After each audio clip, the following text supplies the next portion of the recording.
علیکم ورحمۃ اللہ وبرکاتہ۔ آج ہماری کہانی کا عنوان ہے مسجد اقصیٰ۔ پیارے بچوں، قرآن پاک میں ایک آیت ہے، اعوذ باللہ من الشیطان الرجیم، بسم اللہ الرحمن الرحیم، سبحان الذی اسری بعبدہ لیلا من المسجد الحرام الی المسجد الاقصیٰ، صدق اللہ العظیم۔ تو مسجد اقصیٰ کا نام آیا ہوا ہے۔ یہ کہاں ہے؟ یہ فلسطین میں ہے۔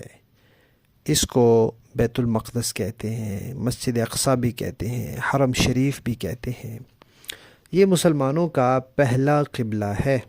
نبی پاک صلی اللہ علیہ وسلم پہلے ادھر منہ کر کے نماز پڑھتے تھے، پھر بعد میں اللہ تعالیٰ نے حکم دیا تو دوسری طرف رخ کر کے بیت اللہ شریف، کعبہ شریف کی طرف نماز پڑھنے لگے۔ تو پیارے بچوں، یہ جو مسجد اقصیٰ ہے، بیت المقدس ہے، یہ مسلمانوں کا پہلا قبلہ ہے۔ یہاں یہودیوں نے قبضہ کر لیا۔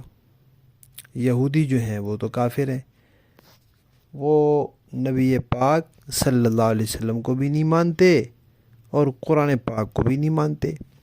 انہوں نے قبضہ کر لیا، حالانکہ وہ تو مسلمانوں کی جگہ ہے، وہ قرآن ماننے والوں کی جگہ ہے، وہ نبی پاک صلی اللہ علیہ وسلم پر ایمان لانے والوں کی جگہ ہے۔ تو اب مسلمان جو وہاں رہنے والے تھے وہ ان کافروں سے کہتے ہیں، بھئی تم یہاں آ گئے ہو، یہاں قبضہ کر لیا، کہ نکلو یہاں سے، جاؤ۔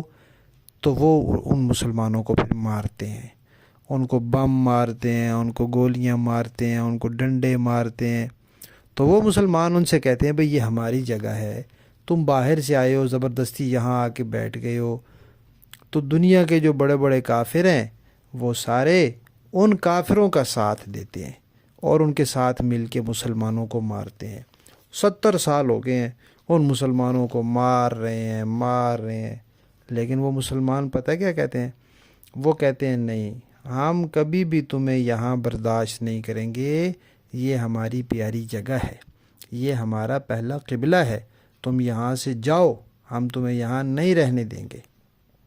تو پیارے بچوں، اب آپ لوگ دعا کریں کہ اللہ تعالیٰ ہمارے پہلے قبلے کو آزادی نصیب فرمائے۔ وہ کافروں کے قبضے میں ہے، اللہ تعالیٰ کافروں کو ختم فرما دے، وہ سارے کے سارے مر جائیں اور وہاں کے مسلمان آزاد ہو جائیں اور وہ جگہ بھی آزاد ہو جائے، اور پھر ہم بھی وہاں جا سکیں، ہم بھی اس کی زیارت کر سکیں، ہم بھی دیکھ سکیں۔ ٹھیک ہے؟ تو آپ سب نے دعا کرنی ہے کہ مسلمانوں کا پہلا قبلہ مسجد اقصیٰ، بیت المقدس،